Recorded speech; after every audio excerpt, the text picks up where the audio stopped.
시편 50편 우리 22절, 23절 다 같이 합독으로 함께 읽습니다. 함께 합니다. 하나님을 잊어버린 너희여, 이제 너희 그렇지 아니하면 내가 너희를 찢으리니 건질 자 없으리라.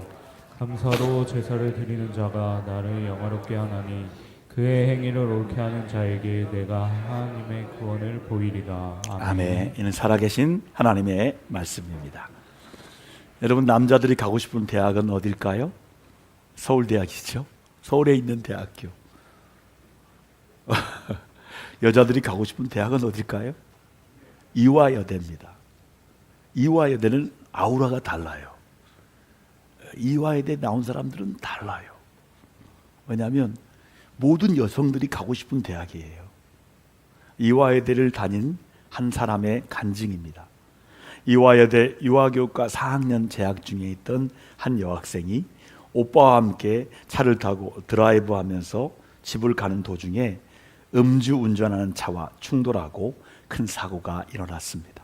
2000년도에 이지선 씨는 뒷유리창을 뚫고 날아갑니다. 그리고 자동차 사이에 끼었습니다. 새어나온 휘발유에 곧 불이 붙었어요.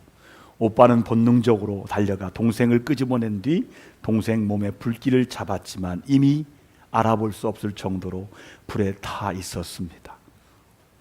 안면부와 목, 가슴 등 몸의 35%가 3도 화상을, 20%가 2도 화상을 입은 상태였습니다. 앰뷸런스 타고 병원으로 가는 중에 잠시 의식이 돌아온 지선 씨는 너무나 당황스럽고 무서운 기분에 부끄럽지만 그때 처음이지만 마지막으로 죽으려고 했답니다. 그러나 산소호흡기는 목을 눌러 숨을 끄려고 했지만 몸이 말을 듣지 않아서 죽지 못했습니다. 응급실로 급하게 옮겨진 그녀는 그녀를 본 의사들은 고개를 좌우로 흔듭니다. 이미 가망이 없으니까 마지막 인사하라고 했습니다. 소식을 듣고 달려온 아버지의 설득이 계속된 후에야 겨우 튕겨 나갈 때 충격으로 찢어진 뒤통수를 꿰매고 응급치료한 후에 몸을 붕대로 칭칭 감아 주었습니다. CT 촬영 결과 다행히 뇌는 다치지 않은 상태였고 눈도 무사했습니다. 그러나 폐에 가스와 물이 가득 차 산소호흡기를 착용한 채 중환자실로 옮겨졌습니다. 가족 외에 어느 누구도 지선 씨가 살 수 있으라는 희망을 품지 못했습니다. 하지만 지선 씨는 살아났습니다. 그러나 얼굴은 두개골에 안구 2개만 붙어 있을 뿐이었습니다. 그녀의 살아있는 고백입니다. 짧아진 8개의 손가락으로 사람에게 손품이 얼마나 소중한지를 알게 됐습니다. 1인 10역을 해내는 온전히 남은 엄지손가락으로 생활하고 글을 쓰고 엄지손가락을 남겨주신 하나님께 감사드렸습니다. 눈썹이 없어 무엇인가 여과 없이 눈으로 들어가는 것을 경험하며 사람에게 눈썹이 얼마나 필요한 것인지를 알았습니다. 온전치 못한 오른쪽 귓바퀴 덕분에 귓바퀴란 것이 귀에 물이 들어가지 않도록 하나님이 정교하게 만들어주신 것인지를 이제야 알게 되었습니다. 무엇보다 건강한 피부가 얼마나 많은 기능을 하는지를 알게 되었습니다. 그나마 남겨주신 피부들이 건강하게 움직이는 것에 감사합니다. 지금까지 40번 이상의 피부 이식 수술을 받았습니다. 그녀는 아름다운 얼굴을 잃어버렸습니다. 그러나 슬픔보다는 오히려 하나님께 감사하고 있습니다. 이 이야기를 들어보면서 2가지를 생각해 보았어요. 인간은 사명을 위해 산다는 것입니다. 그 사명은 하나님을 찬양하고 하나님께 영광 돌리는 것입니다. 이지선 씨는 이렇게 고백합니다. 2000년 7월 30일 사고 나는 그날 밤 그 자리에서 내게 성령의 기름을 부으시고 내 속에 우상들을 태우시며 하나님의 특별한 종으로 세워주신 하나님께 이제야 감사드립니다. 자기는 휘발유로 성령의 기름 부음을 받았다라고 고백합니다. 또 하나는 삶 자체가 감사라는 것입니다. 그녀의 간증을 듣다 보면 우리가 잃어버린 아주 작은 감사에 대한 고백이 나옵니다. 화상으로 눈꺼풀이 깜빡거릴 수 없습니다. 벌레가 눈으로 날아들어도 대책이 없다는 것이 합니다. 눈썹이 왜 중요한지 비가 오니까 알겠다는 겁니다. 이런 눈으로 보면 삶이 감사뿐입니다. 어떻게 살아있든지 살아있다는 것에 그것이 사실이에요. 그것이 감사예요. 제가 지난주에 기가 막힌 기도를 들었어요. 목사님, 저의 기도 제목은 살기를 바라는 겁니다. 제가 살길 위해 기도해 주세요. 한 젊은이의 고백이에요. 날마다 죽고 싶다는 거예요. 살기를 위해 기도해 달라는 거예요. 제가 기도해 드렸어요. 하나님, 살게 해 주십시오. 살아있다는 것이 감사를 느끼며 살게 도와주십시오. 그녀는 2017년부터 한동대학의 상담심리 사회복지부 교수로 학생들을 온몸으로 가르치고 있습니다. 이지선 교수는 삶의 큰 상처를 다른 사람 살리는 힘으로 승화시킨 사람입니다. 결코 포기하지 말라는 희망의 메시지를 전하고 있습니다. 옆 사람에게 인사합시다. 결코 포기하지 마세요. 포기하지 마세요. 여러분, 성도 여러분, 우리는 그냥 사는 인생이 아니에요. 하나님께서 큰 사랑을 부어주셔서 우리를 구원해 주셨어요. 날마다 일용할 양식을 우리에게 공급해 주십니다. 우리의 손을 잡고 광야 같은 인생길을 인도하시며 도우십니다. 이런 은혜를 받으며 우리는 사명을 위해 사는 존재입니다. 우리의 사명은 하나님께 감사하는 거예요. 한번 해볼까요? 나의 사명은 하나님께 감사하는 겁니다. 하나님 감사합니다. 그게 나의 사명이라는 거예요. 항상 감사하는 것입니다. 언제나 감사하는 것입니다. 어떤 일에도 감사하는 것입니다. 본문에 보면 감사로 제사를 드리라고 말씀합니다. 그러면 제사의 의미가 무엇일까요? 제사를 원어로 찾아보면 원어에 제사라는 히브리어가 있습니다. 자바흐라는 말입니다. 이 자바흐라는 말의 뜻은 희생 제물을 도살한다는 뜻입니다. 자바흐, 희생 제물을 도살한다. 하나님께 드리기 위해서 자기를 죽이는 것을 말합니다. 그래서 하나님께 나아갈 때는 자아를 죽이고 오직 한 가지만 가지고 나가야 돼요. 감사하는 마음이에요. 우리가 하나님께 드리는 제사의 제물 중에 가장 힘있고 능력 있는 제물이 감사 제물이에요. 그러기에 성경은 여러 곳에 항상 감사라고 말씀하십니다. 범사에 감사하는 마음이 하나님을 그렇게 흐뭇하게 하는 능력이 있는 것입니다. 그러기에 우리 제사에는 감사하는 마음의 제물이 있어야 돼요. 그래서 감사로 제사를 드리는 사람을 하나님이 기뻐 받으십니다. 그러면 감사로 제사를 드리라는 뜻이 무엇일까요? 첫 번째 뜻은 예배당에 나올 때 정말 감사함으로 나오라는 것입니다. 여러분, 오늘 예배당 어떻게 마음으로 오셨어요? 2층 감사하는 마음으로 왔어요? 1층 감사하는 마음으로 왔어요. 여러분, 감사하는 마음으로 나오는 것이 예배드리러 나오는 거예요. 저만 나오는 것도 아니에요. 감사하는 마음으로 예배 나오시는 여러분 되기를 주의 이름으로 축원합니다. 우리 하나님께 드리는 예배의 요소가 여러 가지 있어요. 찬양도 있습니다. 기도도 있습니다. 헌금도 있습니다. 말씀도 있습니다. 그런데 이런 것도 중요하지만 한 가지 빼서는 안 될 것이 있습니다. 바로 감사하는 마음이에요. 한번 해볼까요? 감사합니다. 여러분, 이 마음이 예배의 필수 조건이에요. 여러분, 감사하는 마음이 없이 드리는 모든 것은 허상에 불과한 형식적인 제사입니다. 여러분, 한번 생각해 보세요.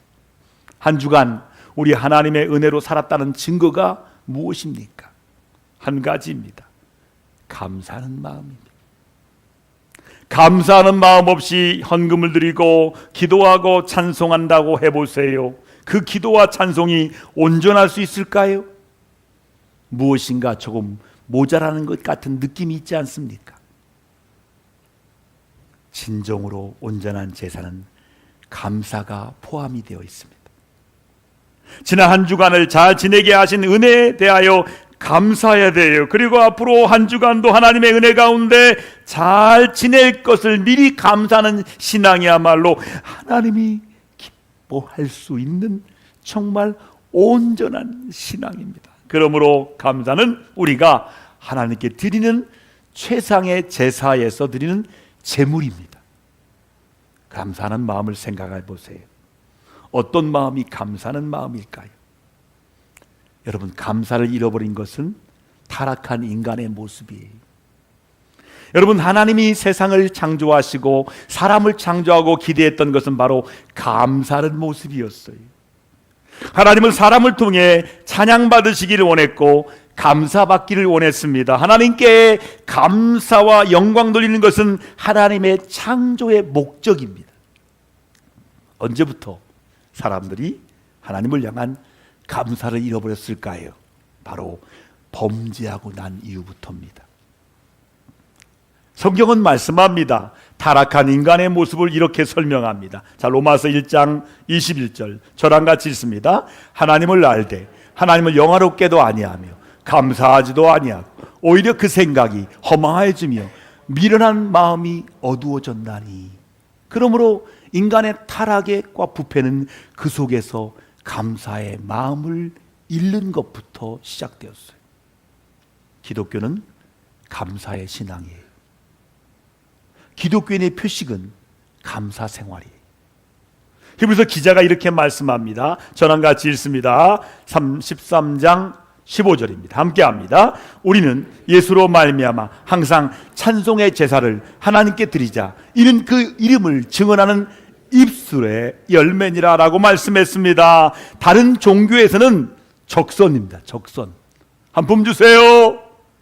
당신의 구원을 위해서 내게 적선하십시오. 이게 세상 종교의 원리예요. 그들은 구원의 방편으로 적선을 구합니다. 나를 도와주시면 신이 당신을 구원할 것입니다. 공록 쌓기의 일정이 세상의 적선입니다. 적선. 기독교의 헌금은 감사의 표현이라는 것을 기억해야 돼요. 여러분, 감사는 내가 예수 그리스도 안에 있다는 증거입니다. 성경은 언제나 모든 일에 감사라고 말씀하십니다. 성경은 이렇게 말씀합니다. 같이 읽어볼까요? 그리스도 예수 안에서 너희를 향한 하나님의 뜻이니라. 아멘. 하나님의 뜻을 옆 사람에게 말해보세요. 감사하세요. 하나님의 뜻입니다. 하나님의 뜻은 범사에 감사하는 거예요. 하나님의 뜻을 거스릴 때마다 우리는 하나님과 멀어지는 거예요. 하나님의 뜻은 하나님께, 이웃에게 감사하는 거예요. 이게 하나님의 뜻이에요. 여러분, 감사는요, 학교에서 공부를 통해서 배우는 것처럼 배우는 것이 아닌 것이에요. 노력해야 되는 것도 아니라는 거예요. 감사는 악한 인간의 본성에서 저절로 나올 수 있는 것이 결코 아닙니다. 진정한 감사는 예수님을 만났을 때 가능해요. 다시 말씀드리겠습니다. 진정한 감사는 예수님 만났을 때 가능해요. 예수님 안 만나면 감사를 못해요. 진정한 감사가 없어요. 예수님 만나야 그때부터 진정한 감사를 알게 됩니다. 예수 만나 진정한 감사하는 저와 여러분 되기를 주의 이름으로 축원합니다. 그러므로 내가 정말 예수 만나서 믿음 안에 사는 사람이라고 한다면 예배를 드릴 때마다, 제사 드릴 때마다 감사하는 마음으로 나와야 되는 거예요. 그것이 내가 구원받았다고 하는 것을 양심적으로 모든 사람에게 선포하는 신앙적인 행위이기 때문입니다. 감사는 하나님이 나의 힘이 되신다는 고백이에요. 여러분, 다윗은 하나님은 나의 힘과 능력이라고 소리쳤습니다. 자, 같이 한번 소리치면서 읽겠습니다. 시편 118편 15절 16절 다 같이 합니다. 함께 합니다. 의인들의 장막에는 기쁜 소리, 구원의 소리가 있으며 여호와의 오른손이 권능을 베푸시며 여호와의 오른손이 높이 들렸으며 여호와의 오른손이 권능을 베푸시는도다. 여러분, 권능을 베푼다는 말은 뭐냐면 하나님이 힘을 주셨다는 뜻이에요. 여러분, 왜 살아요? 무슨 힘으로 살아요? 하나님이 힘을 주셔야 사는 거예요. 하나님이 권능을 주셔야 사는 거예요. 나는 살 힘이 없는데 주의 전에 와서 기도하고 나니까, 예배드리고 나니까 살 힘이 생겼다는 거예요. 하나님이 권능을 주셨다는 말씀이, 하나님의 힘을 주셨다는 말씀이. 하나님의 오른손은 무엇을 상징합니까? 능력을 상징합니다. 오른손을 한번 들어보세요. 하나님의 능력이, 아멘, 하나님의 능력이 우리를 붙들고 있다는 것이에요. 쓰러져도 하나님이 오른손이 일으키시기 때문에 다시 일어나는 것입니다. 우리는 넘어져도 다시 일어날 수 있습니다. 하나님의 오른손이 우리를 다시 일으켜 주시기 때문인 것입니다. 쓰러질 때 하나님의 이름을 부르고 기도하면 필요한 능력을 우리에게 공급해 주십니다. 감사하는 마음에 하나님의 축복이 있다는 고백이에요. 여러분, 다윗은 하나님께서 하나님 자녀들을 장막에서 오른손을 들어 축복해 주는 것을 보았어요. 하나님께서 의인의 장막에 오른손을 높이 드시고 능력을 주시고 복을 베풀어 주십니다. 저는 이 사실을 믿고 확신합니다. 제가 성도들의 가정을 신방해서 예배드릴 때 하나님께서 성도들의 가정과 사업장과 자녀 위에 오른손을 높이 들어 권능과 축복을 베풀어 주실 것을 보게 됩니다. 여러분, 이것을 믿고 기도하게 됩니다. 그때마다 하나님께서 복을 베풀어 주심을 느낍니다. 여러분, 인생을 좀 더 넓게 보면 하나님 잘 섬기는 사람이 결국은 잘 됩니다. 세계 역사를 한번 보세요. 벨트를 보세요. 역사의 이렇게 지도를 보시면 희한한 일이 있습니다. 기독교 국가가 잘 됩니다. 잘 살아요. 역사적으로 그렇게 다 나와 있어요. 세계 역사에 이걸 깨닫습니다. 하나님을 잘 믿는 섬기는 민족이 물질의 복도 받습니다. 가정도 마찬가지예요. 조금만 오래 지켜보면 하나님을 잘 섬기는 가정이 결국 잘 됩니다. 여러분, 우리나라가 언제부터 잘 먹고 잘 살게 되었을까요? 복음을 받아들이고 나서부터입니다. 저는 분명히 믿습니다. 여러분이 하나님 버리지 않으시고 하나님 잘 섬기신다면 하나님께서 반드시 복을 주실 줄 믿습니다. 믿습니다. 옛날에 우리 생애 최고의라는 영화가 있었어요. 영화를 좋아했거든요. 2차 세계대전 때 해럴드 러셀이라는 사람이 공수부대원이 전투에 나갔다가 포탄에 맞습니다. 그리고 두 팔을 다 잃어버립니다. 전쟁이 끝나고 집으로 오니까 아무것도 할 수 없다는 자신을 보고 낙심하고 절망하게 됩니다. 하지만 그는 하나님께 기도하면서 내가 잃은 것보다는 아직 내가 가진 것이 더 많다는 것을 깨닫게 됩니다. 의사가 그에게 의수를 만들어 주었습니다. 그것으로 글을 쓰고 타이프를 치기 시작합니다. 그의 이야기는 영화화됩니다. 직접 불구자의 모습으로 영화에 출연하게 됩니다. 어떤 기자가 찾아와 물어봤습니다. 팔이 없는 당신은 절망하지 않았습니까? 그러자 그는 결연히 이렇게 대답합니다. 아닙니다. 나는 잃어버린 두 팔보다 아직 남은 몸의 부분을 더욱 집중했습니다. 여러분, 감사에는 평범한 감사가 있습니다. 감사에는 비범한 감사가 있습니다. 평범한 감사는 사람들이 좋은 일이 있을 때 감사하는 거예요. 이에 비해서 비범한 감사는 어려움 가운데 감사하는 거예요. 다윗의 감사는 어려울 때도 감사한 거예요. 어려운 환경 속에서, 실패 속에서, 고통 속에서 드리는 감사예요. 하나님의 축복이 의인의 장막에 머문다고 다윗은 고백하고 있습니다. 이렇게 하나님께서 밤낮 없이 오른손을 들고 의인의 장막에 능력을 베풀어 주시고 복을 베풀어 주시는 것을 다윗이 믿고 확신하고 있는 것입니다. 그렇다면 여러분들은 하나님의 축복이 내 위에 있다는 것을 어떻게 확신할 수 있습니까?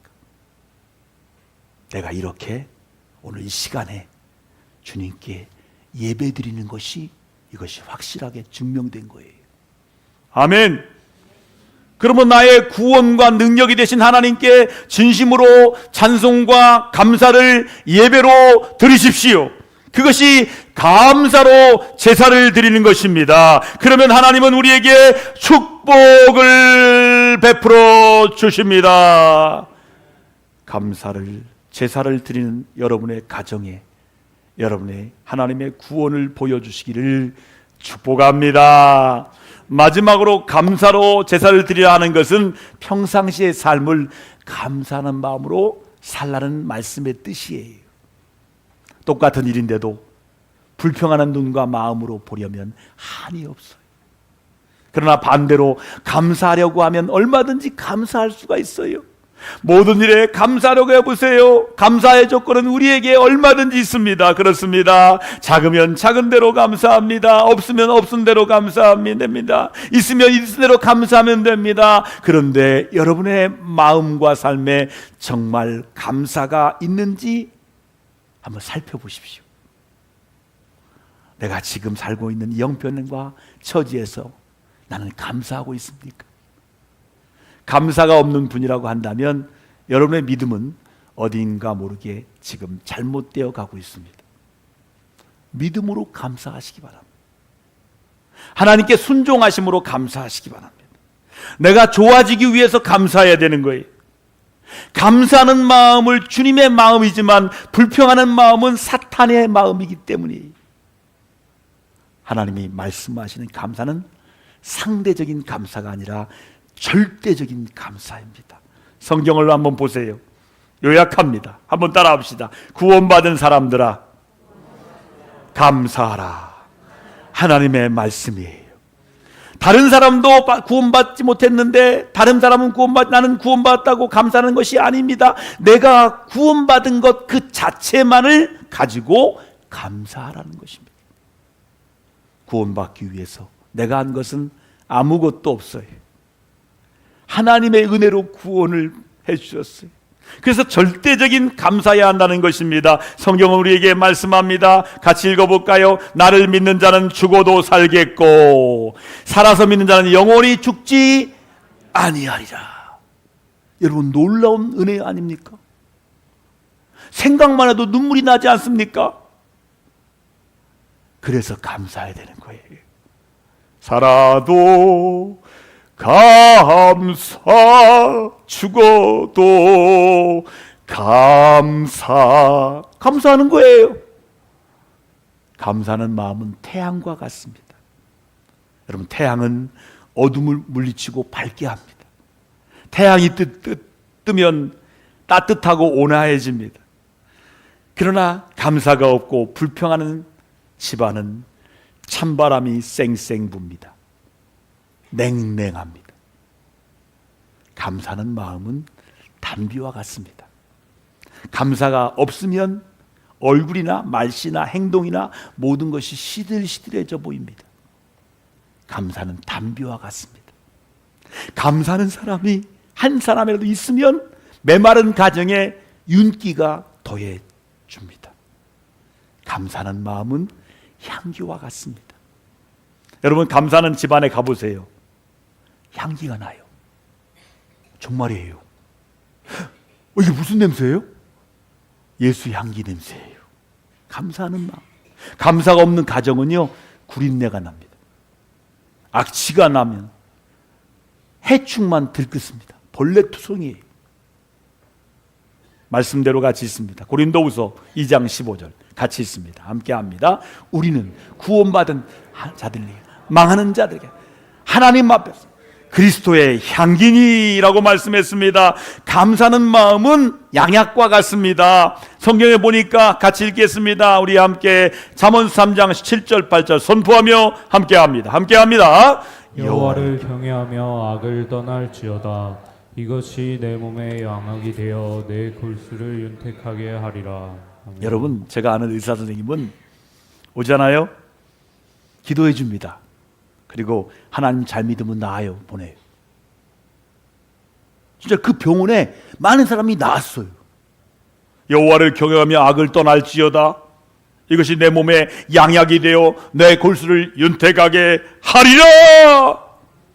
감사가 양약이라는 거예요. 감사하는 가정은요, 생활 전반이 병들어 있어요. 불평만 가득하고 신경질과 짜증만 늡니다. 아브라함 대통령 아세요? 대통령 아브라함 링컨 대통령이 어느 날 아침 정원을 산책하고 있었어요. 그때 초등학생 2명 형제가 대통령 보고 인사합니다. 대통령님 안녕하십니까? 대통령은 이들의 인사를 받고 나서 반갑게만 주머니에 5개의 호두를 꺼내어서 한 어린이에게 주면서 나누어 먹으라고 말했습니다. 호두를 받아든 동생 형에게 2개를 주면서 자기는 3개를 가지려고 했습니다. 이것을 보고 형이 말합니다. 야, 내가 형이니까 3개는 내가 가져야지. 네가 왜 3개를 갖느냐? 라고. 그러니까 동생이 그러는 거예요. 무슨 소리야 형? 내가 대통령에게 직접 받았으니까 형은 2개 받은 것만으로 감사해야 돼. 형제가 2개, 3개를 갖고 소리치며 막 싸우는 것입니다. 이 모습을 보고 대통령이 보고는 빙그레 웃고 있었습니다. 옆에 있는 뒤따라온 비서실장이 아이들이 왜 저렇게 다투냐고 대통령님께 물어보았습니다. 이때 아브라함 대통령의 대답이 아주 걸작입니다. 3개 문제로 싸운다네. 아니, 3개 문제라니요. 무슨 말씀이시죠? 그러니까 대통령이 설명합니다. 이렇게 말합니다.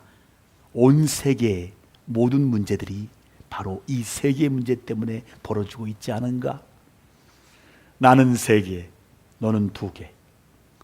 모두 감사하게 받으면 되는데 무슨 조건을 붙여서라도 3개는 자기 몫이라 주장하니까 세상이 이렇게 어지러운 것이다. 그제야 비서실장이 대통령의 말뜻을 알겠다는 듯이 고개를 끄덕끄덕했습니다. 사랑하는 성도 여러분, 항상 모든 일에 감사하는 마음으로 사셔서 우리 주님의 구원이 여러분 삶 속에서 보여지시기를 주의 이름으로 축복합니다.